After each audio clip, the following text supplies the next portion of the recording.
So, Lina, Apple has made a huge decision when it comes to safety, particularly for kids and sexual content. Can you walk us through a little bit of what that decision was? Yeah, absolutely. We're thrilled that they made this decision. So first, it's important to know that about a year ago, Apple decided to offer a feature in iMessage for kids 12 and under that would automatically blur sexually explicit images and nudity. And parents had to turn it on, but still it was a feature that was being offered. And if children were also sending sexually explicit images, they would receive a warning before asking them to see if they truly wanted to go through with it. So the point was to create little speed bumps for children to think twice. Again, this was only offered for under 12. Parents had to turn it on, and parents wouldn't receive a warning if their child either received an image or sent out an image. So we, together with allies, Protecting Eyes, have really been pushing on Apple to expand this feature. So they recently announced that they are going to be doing just that. So they are now turning on this feature proactively on by default for kids 12 and under. And that is so great because we know that oftentimes parents miss all the different features that are available. You know, there's like 20 steps that they have to go through. And people often tend to leave the defaults on. So this means, again, if you create an Apple account for a child 12 and under, that feature to block nudity or to blur nudity is going to be on. Now, it's important that the child can still decide to click and view it. But again, it offers a speed bump if that type of content is being sent. And they've expanded it. It's both video and images. Before it was just images. Now it's video, and it applies not only to iMessage, but also to FaceTime and AirDrop. And I'll add two more things that were part of this package that will be available in the fall is that now that feature is also available to adults and teenagers, which is very important. And they are opening up this feature to other platforms. And this is huge. Why? Because now there's no excuse. So they're offering it through API that Discord and Snapchat and TikTok could make use of this technology if someone's using an Apple iPhone. This feature could then apply and block nudity on these other apps where we know that sexually explicit images and pornography are rampant, including being sent to and solicited by kids. So huge win. We're very grateful that Apple is moving forward in this direction for child online safety, as well as for adults. Yeah, for sure. Like this is a big win. And we talk a lot about the negative stuff, and that's very important. But it's great when, as you said right before we started taping, actually, when we can give people a little bit of hope to kind of cling to, I think is so critical, particularly parents, because it seems like they're constantly putting out fires in every which direction to protect their kids. So when there's a tool available to them, it's important that we report on it and make them aware that the tool exists. Now, you're the vice president and director of corporate advocacy for the National Center on Sexual Exploitation. This is something that y'all have been working on behind the scenes for years. Talk a little bit about maybe the process of communicating with Apple and getting this actually to the finish line. Yeah, so a lot of what we do, it's both behind the scenes and very much in the public eye, and that is our corporate advocacy strategy. So we have massive public campaigns where we invite the general public to press on these corporations and demand that they act socially responsibly and ethically. And oftentimes it is that public pressure that helps then open the doors to us to do the direct advocacy and then meet with Apple. So we have been pressing on Apple publicly since about 2018. And then around 2021, we finally started meeting with them directly. And a lot of it was around this child online safety aspect, pressing on them to make the parental controls much more intuitive. It was Apple's known to be intuitive, right? But parents had to go through 31 steps to try to figure out how to keep their children safe. And our whole point was, Apple, you have the resources and the brain power to make this much more intuitive and make your platform safe by its very design. As you said, parents are overwhelmed. Technology is always changing. We need to make the tech as safe as possible from the get-go. And that's our main push, not only with Apple, but other corporations. So met with them many times. We actually sat in and advised on the product development, again, saying, you've got this great product. why aren't you turning it on by default? Again, why are you putting the burden on the parents to try to figure it out? Just make it safe, 12 and under. This is a no-brainer. And then also, expand it to adults. Why are you only limiting this to 12 and under? I mean, certainly teens need this. We would like it defaulted for teens. Quite frankly, we would like nudity and sexually explicit imagery blocked for minors altogether, but make it available for teens, make it available for adults. And then again, we invited the general public to press on Apple and ask them to do the same. So I really want to stress to your listeners too that action as a user, consumer, investor really does make an impact on these corporations. And this change with Apple is just one of literally dozens. We've tracked over 150 major policy changes at big corporations that everybody is using because people have written in. So it's that combination of, public pressure, the direct advocacy, and, press and policymaker attention always helps move the needle as well. But again, the general public speaking out is often what will get the attention of others. Talk a little bit about the decision to go with 12 years old as the starting point. Was that something that Apple was pushing for? Was that where NCOSE landed? Just talk a little bit about that. Yeah. So again, we think all minors should be protected, but it's really important for people to understand that by federal law and the way that technology companies look at kids, they treat 13-year-olds as adults. There's a law called COPPA, the Child Online Protection Privacy Act, that basically said companies couldn't collect data from kids 12 and under, but that by default then made 13 and above adults. And we offer protections for teenagers, offline in the analog world that we don't offer them online. So again, yes, great that they're protecting 12 and under, but 13, 14, 15, 16, 17-year-olds are increasingly being targeted for sextortion, sex trafficking, child sex abuse material. They're kids.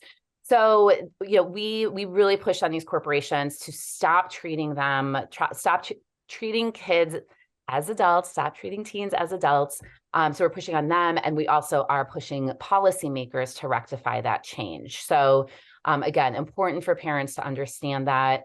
And 12 and under still, again, we feel like this is a no-brainer to just block these images. It should not be an option for a child to click on sexually explicit images if they're 17 and under, certainly not 12 and under. Yeah, for sure. And also, it's important to note that, as you've said a couple times now, even though the default is for 12 and under, it's available for kids older than that. You have to go through the process of turning it on, but it's still there and accessible to parents, and they should know that that's still an option for them. Absolutely. And I want to shift the conversation a little bit to ask about the way that, because I think this kind of colors the whole conversation when it comes to sexual content, is the fact that groomers and predators are often using sexually explicit material to really water kids down, right? To make them accustomed to this kind of stuff. And then when the abuse comes, they're more, it's a breeding ground for that to happen, right? Because the soil has been planted and all that's happened. So talk a little bit about parents and protecting kids from sexually explicit content and why that's critical to the whole situation here. Yeah, absolutely. It is so critical. I'm a mom of 4. My oldest is 13, and I can tell you that already in 4th grade, sexting is very common. And it's not just the sharing of nude images. More often than not, those get shared with others. Oftentimes, predators will get a hold of them. But as you said, too, predators are often posing as teens or, even younger children, and starting those conversations. And because this phenomenon is so normalized, sending nude imagery to each other is not a big deal. And predators do use that as a way to build trust, to I'll send you my photo, then you send me yours. And then they are using that for then sextortion, blackmail. Sextortion is then where the predator will say, I have these images now. If you don't send me more images, I will share them with your family, your friends in school. And in fact, that does happen. Sometimes it will be used to then try to obtain money from the child. And we know the FBI is warning parents aggressively that this is a rapidly growing crime. It seems to be even more so with young boys. Like really targeting young men around this, or again, other demands. And we have seen situations where, again, this imagery is obtained and then used to threaten the child to then even meet in person. So it's so important parents are talking to their children from a young age about pornography in age-appropriate ways, continuing that conversation, helping their children understand the risks, and then very important to have avenues of adults that their child can come to. And I also always encourage parents, obviously you want to have a trusting relationship with your child, but give them other adults, an aunt, grandmother, coach that they could go to if they are in a situation and may not feel comfortable coming to you. I think we all understand that sometimes that's really hard because we are sadly seeing these types of crimes rapidly increase. And it does start often with those sharing of nude images, which is extremely prevalent, I think much more than most people realize. Yeah, for sure. And a lot of that sharing is actually happening on social media apps, right? It's happening on Instagram, which is, I want to round out the conversation just talking about that because it's something that has, of course, over the last week or so, made headlines after a Wall Street Journal report was talking about what they described as a vast pedophile network that's been discovered on the Facebook-owned, Meta-owned Instagram. Talk a little bit about how that's been operating for years in the shadows, and now we're seeing reporting on it. That's got to be overwhelming to parents who have kids who are, of course, either on Instagram or really, really wanting to be on Instagram. Talk about how parents can be protecting their kids from this kind of nefarious activity while maybe still allowing them to be on social media, because that's a tricky balancing act. It is a tricky balancing act. And parents really need to make decisions, well-informed decisions. So really advocate that all parents understand the potential risks and harms that are happening on these platforms. Again, they can come to the National Center on Sexual Exploitation, Protect Young Eyes, really lays out each platform. Gaming platforms are a major risk too. For example, Roblox, we know, has a lot of predatory behavior. So parents really need to understand, they have to understand their child and make informed decisions. I have to note that even the Surgeon General has been issuing multiple warnings and very recently made a statement saying that 13-year-olds are way too young for social media. And this is even outside of sexual exploitation issues, which we see are rampant. So I want to make sure that parents really, again, are looking and understanding. Instagram has been a hotbed of exploitation since its inception. And despite it being in the public eye, I think even more so with Frances Haugen and the whistleblower a few years ago, and having more media attention, they are still among the worst of the worst. They are the #1 platform for highest rates of sextortion, top 2 for sexual interactions between children and adults. And of course, these pedophile rings, which again have been happening for years in the public eye. We have brought them to Instagram probably since 2018, and tracking these pedophile networks, reporting them, sharing them. We're grateful that the Wall Street Journal really elevated this, but they are not that hidden. And oftentimes kids will be posting very innocent photos, right? Like on the beach, gymnastics, even just with friends. And you will very, very often then see these pedophilic comments. Now, some accounts are created specifically for this. They look like they're being run by a parent. Could actually be run by a parent. Oftentimes they are run by traffickers, and it's where pedophiles will share with each other and comment. They'll even post links to then where you can go and follow the links to child sex abuse material. We track those as well. Again, these are not really hiding. They're hiding in plain sight.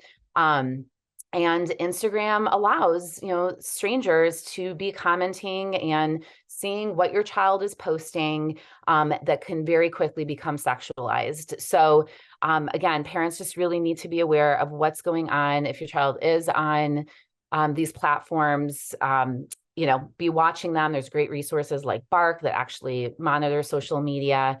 But they are very high risk. Whenever you have children on a platform and the ability for strangers to also be posting things and connecting with them, you are guaranteeing that there's going to be predatory behavior. Yeah, absolutely. Well, Lina Nealon, thank you so much for taking a few minutes to talk with us. This is such an important topic because social media is like a veritable Wild West these days, and it's important to have organizations like NCOSE that are working to not only fight back against some of these attacks on kids, but also making parents aware of the great tools that are available to them, like the Apple decision. So, thank you so much for taking your time to talk with us.